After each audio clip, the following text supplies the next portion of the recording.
Alright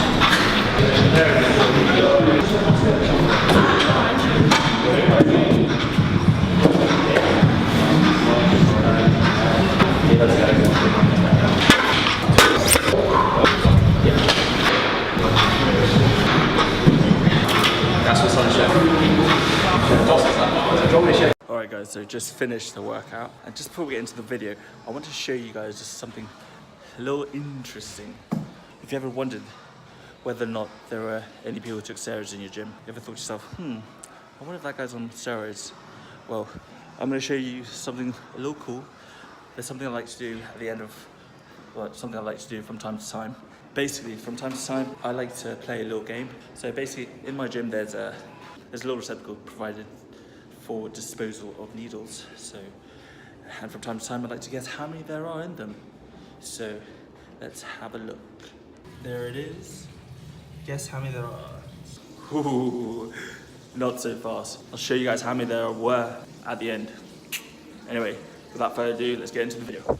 Good morning, people. Today it seems to be a massive trend to call out big names in the fitness industry for being a fake natty. He's on steroids, he's on steroids, she's on steroids. At first I was like, yeah, come on, let's do this. This is good. Let's stick it to these lies who sell unrealistic dreams based on, based on illusions, basically. Power to these whistleblowers. In an unregulated industry such as this one, we should be calling out the bullshit. Since it is unregulated, it should be down to us to educate each other and to help us all steer clear of all the lies and deceit. There are plenty of these influencers who are famous for being rumored as a fake natty. Everyone has their own list of people who they're not quite sure of. They're not quite sure whether or not they're natural. As much as I want to stick it to these fake natty fitness Goliaths myself and bring them down to size and reveal them for the lying lies that they are, I want to address a different monster that's been born out of it. And that is basically a culture or like a mindset that absolutely nothing worth having is attainable naturally. This mindset has created an army of fake natty police whose sole purpose is to seemingly trawl through social media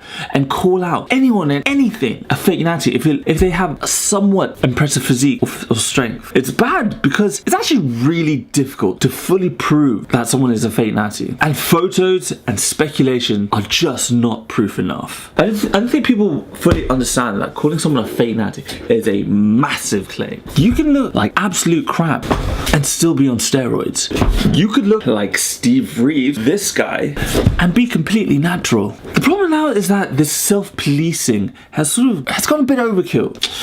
It's come to a point where people think that doubt and speculation is enough to prove that someone is not natural. And this is bad because this is creating an environment where inexperienced aspiring athletes falsely accept the notion that you can only achieve an amazing physique or hit big numbers on the big 3 lifts through non-natural methods. And anyone and everyone knows that this is just not true. This mindset is almost as detrimental as the mindset created by all these fake natties. If you have this mindset that everyone is just a fake natty, it can be completely demoralizing. You're going to probably think to yourself, what is the point? Why should I try if I'm never ever going to look like that anyway? Unless I step on that sweet juice. Oh, what happens on top of that is that you get these fake natty police shitting on people who are legit naturals, belittling their hard work, trying to discredit them just because they can't possibly fathom how they can look the way they do or do the things that they do. He's got a vein on his leg! He must be a fake natty. He has large traps and shoulders. Must be a fake natty. He's injecting himself in the butt and he says that he doesn't take anything. Oh, maybe that guy's a fake natty. Here's a perfect example of what I mean. Here's some friendly comments Timberwolf received from a fake natty police. And by the way, Timberwolf is a legit natural. Well, in my opinion, I say he is. What the hell are you telling me, Zane? I should care about calling out fake natties or not? I'm kind of confused here.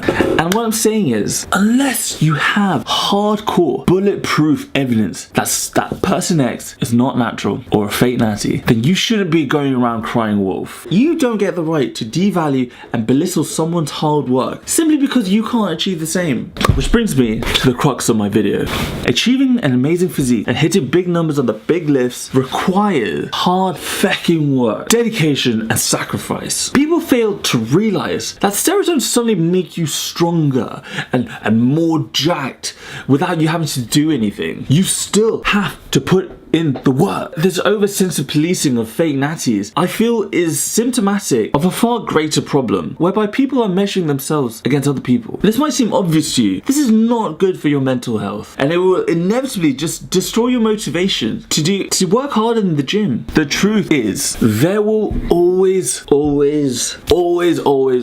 be someone faster, stronger, more aesthetic, bigger, etc. than you, with or without steroids. The sooner you learn, accept, and make your peace with that, the happier you'll be, and the quicker you can get on to being the best athlete that you can be. I feel the conversation should be less about who's the strongest or who's the most aesthetic, and more focused on who puts in the most quality hours in the gym. Who worked the hardest. We should all strive to be the guy or girl who works the hardest in the gym. Of course, that doesn't sound as appealing, but that should be your main priority. If you work the hardest at your gym, I guarantee that you will be, if not eventually be, one of the strongest and/or one of the most aesthetic at the gym anyway. You should be striving for constant progression, not perfection. Stop chasing unrealistic ideals by trying to be exactly like someone else. Use them as motivation to spur yourself on, maybe.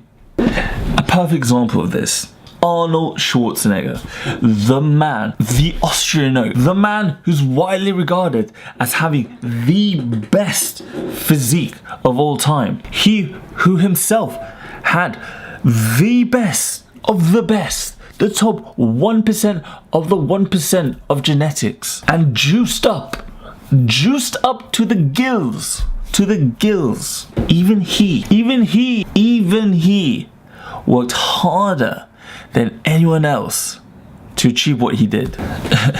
You could have all the genetics, you could have all the steroids in the world, but if you don't work for it, you will achieve diddly squat. So stop obsessing over whether or not someone has better genetics or is on steroids. Ask yourself whether or not you're putting enough work in. Strive for constant progression and work your little booties up, and the rewards will come on their own. Whoa, dude, you're like so woke. I know, right? I know. Anyway, that's all from me. Happy lifting, everyone. See you later. So let's see how many there are in there.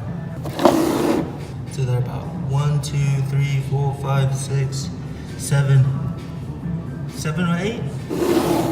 That's a lot of juice. You don't get the right to devalue and belittle someone's hard work. Only a fake natty would say that.